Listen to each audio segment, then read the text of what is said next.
This e-tutorial focuses on the Swampscott Conference that took place in 1965. This conference is largely considered the birthplace of community psychology. This e-tutorial will first describe key events that led up to the organizing of the Swampscott Conference. Then I will describe the conference, focusing on debates that took place and common themes that emerged. I will end by discussing the legacy of the Swampscott Conference.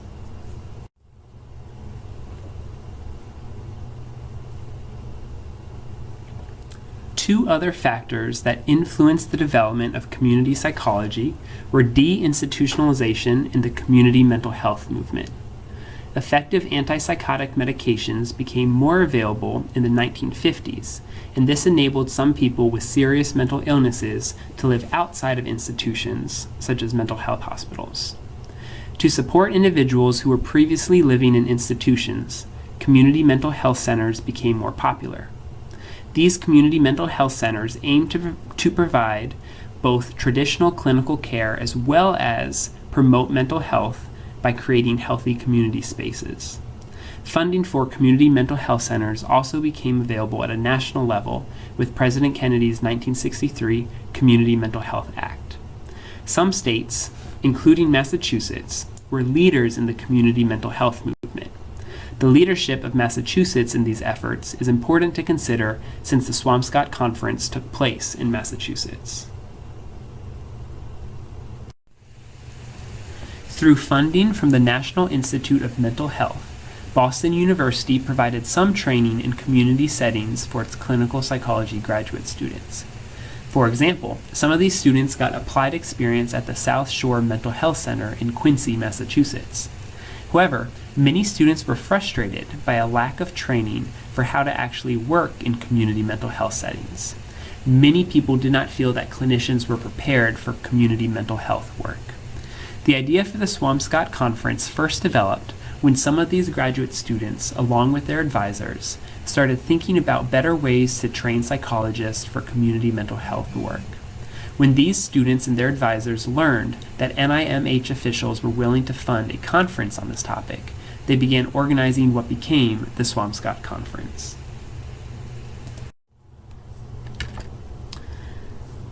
The Swampscott Conference was sponsored by a community-based organization and an academic institution, that is, the South Shore Mental Health Center of Quincy, Massachusetts, and Boston University.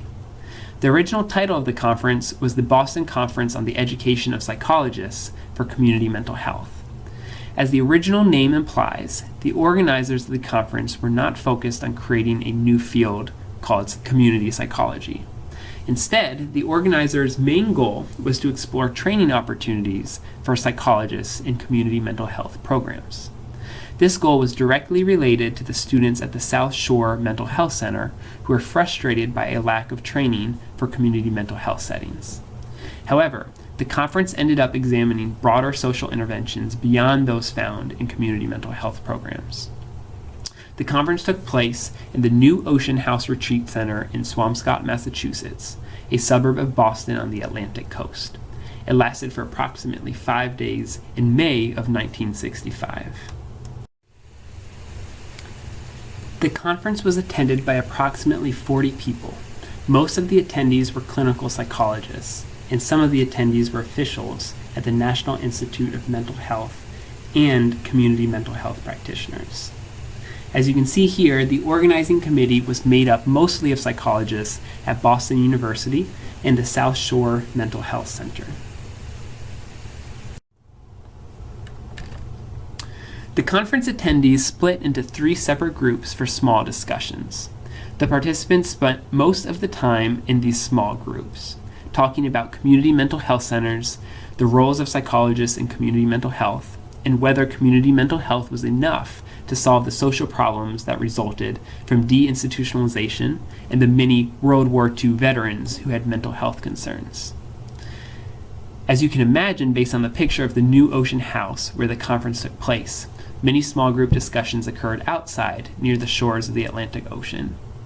There were also 3 presentations given about community work during the evenings, along with daily plenary sessions in which the participants from each group shared about their small group discussions. To get a sense of agreement and disagreement among the conference attendees, polls were taken at different points throughout the conference. Many different ideas were debated at the conference. Although the conference was designed to discuss community mental health training programs, attendees started to question whether community mental health was the best solution to improving social conditions and subsequently mental health. For instance, attendees discussed whether psychologists needed to adopt broader roles and try to change community environments instead of individuals with mental health difficulties. Attendees also discussed whether clinical psychology was the appropriate field to impact community health. They explored whether a clinical community training model would be useful and what this model might entail. They also considered how other disciplines, such as anthropology and public health, could provide important training experiences. The conference participants also debated what community psychology as a new field should focus on. Should they focus their attention on prevention efforts, political advocacy and activism, or changing public policy? They sensed that they were developing a new field of psychology, and they had some of the initial discussions about what this new field might entail.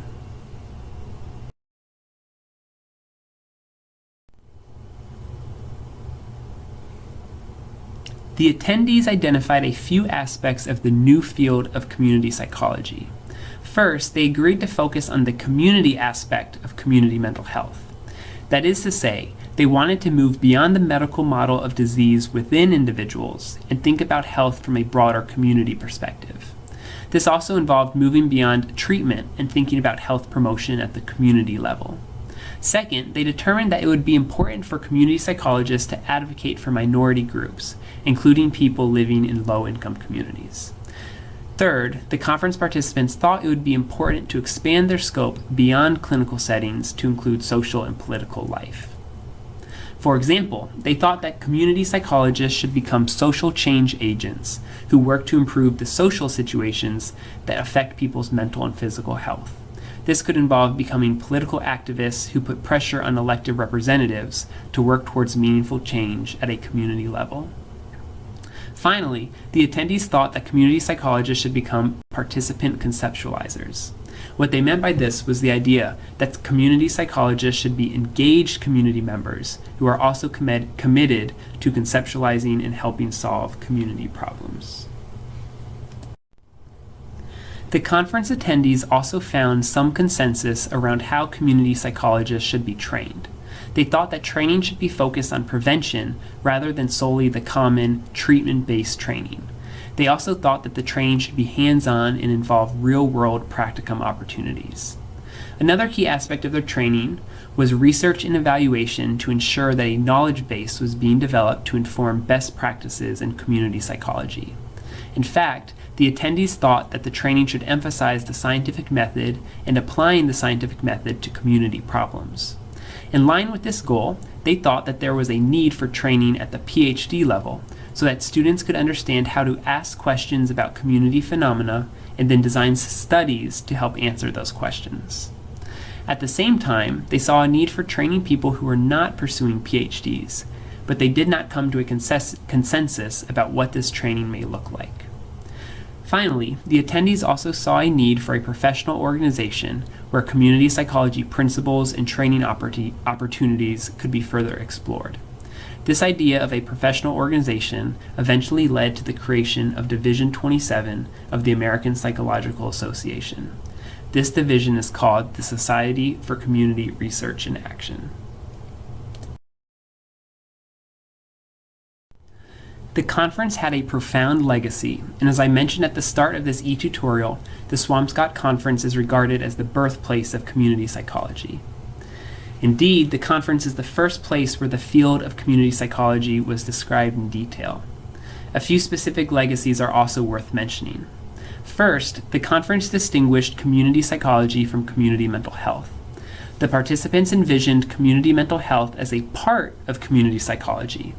But community psychology was broader and emphasized community-level health promotion and the use of the scientific method to understand community problems. Second, as Kelly described in 1987, the conference created an identity for the psychologist as one engaged and active in creating working relationships with citizens and other colleagues for carrying out research and practice. Third, the conference reinforced the idea that health should be conceptualized within ecological frameworks.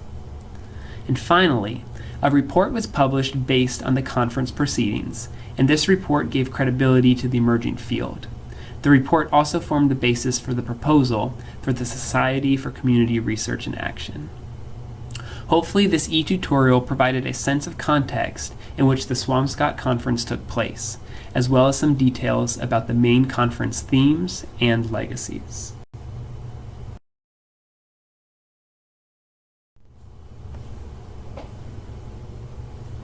These are the references that were used in the creation of this e-tutorial.